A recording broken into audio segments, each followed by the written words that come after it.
2024 সালে যদি হিন্দি ফিল্ম ইন্ডাস্ট্রিকে ভালো করে লক্ষ্য করে দেখে থাকেন, তাহলে কিন্তু দেখবেন যে 2024 সালে কিন্তু আর স্টার পাওয়ার চলছে না। মানে স্টাররা কিন্তু হলে দর্শক টেনে আনতে ব্যর্থ হচ্ছে।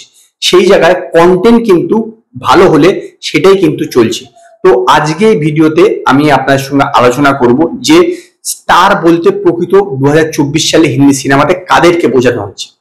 দেখুন, 2024 সালের প্রথমে জানুয়ারি মাসে ঋত্বিক রোশনের ফাইটার মুভিটা রিলিজ করেছিল, প্রায় 250 কোটি টাকার কাছাকাছি বিজনেস করেছিল। কিন্তু এই মুভির বাজেট ছিল 300 কোটি টাকা, কাজী এটাকে হিট বলা চলে না। তারপর শাহিদ কাপুরের ফেব্রুয়ারি মাসে তেরি বাতোं में ऐसा उलझा जिया রিলিজ করেছিল, সেটা কিন্তু মোটামুটি 80 কোটি টাকার মতো বিজনেস করেছিল। মার্চ মাসে শয়তান রিলিজ করেছিল, সেটা 100 কোটি টাকার উপরে বিজনেস করেছিল। এই তিনটে মুভি বলতে পারেন চলেছিল।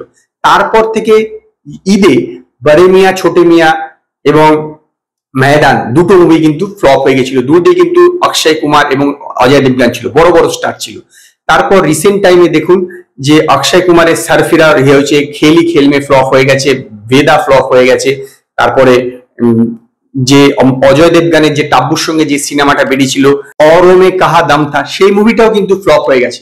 অন্যদিকে যদি দেখে থাকেন এই বছরে যে দুটো সবচেয়ে বড় বিগ হিট মুভি মুঞ্জা এবং স্ত্রী 2, দুটোই কিন্তু কোনো সেরকম স্টার সে অর্থে নেই। শ্রদ্ধা কাপুর বা রাজকুমার আর এদেরকে কিন্তু স্টার বলা যায় না।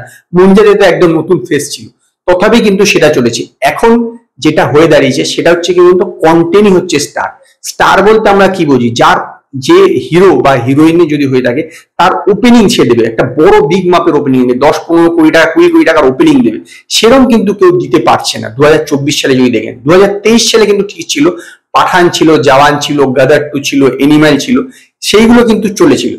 কিন্তু 2024 সাল থেকে বিষয়টা এখন এরকম হয়ে গেছে যে স্টারদের আর দেখতে কিন্তু দর্শক হলে আসছে না, বরং যদি ভালো কন্টেন্ট থাকে সেটাকেই দেখতে লোকে আসছে। তাতে কে আছে কে না আছে সেটা কিন্তু গুরুত্ব দিচ্ছে না। এবং ইভেন শুধু তাই নয়, দেখবেন এর পরেও কিন্তু সেই ট্রেন্ডটাই কিন্তু বজায় থাকবে। কারণ আস্তে আস্তে 90 দশকের যারা স্টার ছিল, যাদেরকে প্রকৃত সুপারস্টার বলা যায়, টিম খান, অক্ষয় কুমার, তারপরে অজয় দেবগন, ঋত্বিক রোশন, এদের কিন্তু ধীরে ধীরে কিন্তু ডাউনফল শুরু হয়ে গেছে। মানে এদের স্টার এমনিতেও বয়স হয়ে গেছে, 3 জন 60-এর কাছাকাছি, 4 জন, আর ঋত্বিক 50 পেরিয়ে গেছে। তো স্বাভাবিকভাবে এদের কিন্তু আস্তে আস্তে স্টার পাওয়ার চলে যাচ্ছে এবং পরবর্তী প্রজন্মের মধ্যে সেরকম একটা স্টার পাওয়ার, যেটাকে যারা পুল করা, মানে দর্শকদেরকে নিয়ে যাওয়া, সেইটার কিন্তু ক্ষমতা সেরকম নেই অডিয়েন্সকে হলে নিয়ে যাওয়া। তো এখন অডিয়েন্স 2024 সালে বেশিরভাগ কন্টেন্ট ড্রিভেন সিনেমা দেখতেই পছন্দ করছে, যেটাতে কন্টেন্ট তাদের পছন্দ হচ্ছে সেইটাকেই যাচ্ছে। এবং আরেকটা হচ্ছে ফ্র্যাঞ্চাইজি ভ্যালু। ফ্র্যাঞ্চাইজি ভ্যালু যদি থাকে সেটা কিন্তু চলছে। যেরকম দেখুন রিসেন্ট টাইমে আসবে হচ্ছে যে সিঙ্ঘাম এগেন, তাছাড়া ভুলভুলিয়া 3, সেই সিনেমাগুলো চলবে, কারণ এর একটা ফ্র্যাঞ্চাইজি ভ্যালু আছে। তো স্বাভাবিকভাবেই এই জন্যই আমি বললাম যে এই বর্তমানে 2024 সালে স্টার হচ্ছে কন্টেন্ট।